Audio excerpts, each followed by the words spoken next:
4 மணி சந்திக்க இடமே காலப்பட்டியிலிருந்து விமான நிலையம் போகிற வழி நேர்னு சொல்லுவாங்க. இங்கே பார்த்தீங்கன்னா நிறைய விபத்துக்கள் சாயங்கால நேரம் காலை நேரம் பார்த்தீங்கன்னா கூட்டம் போக்குவரத்து இடையூறாகிறது.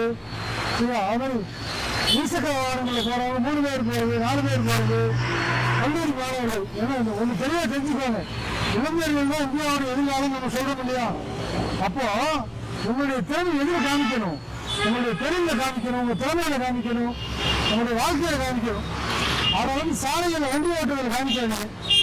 இது எச்சரிக்கைக்காக நாங்கள் விட்டோம். எனக்கு உறவு நேரங்கள் தெரியும்னு சொன்னாங்க, அதுக்காக விட்டோம். சாலைகளில் போகிறப்போ கொஞ்சம் விழிப்புணர்வோடு இருங்க. முழுமையான அக்கறை இல்லையா, முழுமையான அக்கறை வரைவரையே இருக்கக்கூடாதுங்க. அப்புறம் காவல்துறைக்காக வேண்டியோ போக்குவரத்து அதிகாரிகளுக்காக வந்து தலைக்கவசம் போடாதீங்க. உங்களுடைய பாதுகாப்புக்காக போடுங்க. ஏன்னா உங்கள் வீட்டில் உங்கள் குடும்ப உறுப்பினர்கள் அம்மா அப்பா குடும்பத்தில் வீட்டில் எல்லாருமே இருப்பாங்க. அவங்களை மனசில் வச்சுட்டு சாலைகளில் வாகனங்களை ஓட்டுங்க.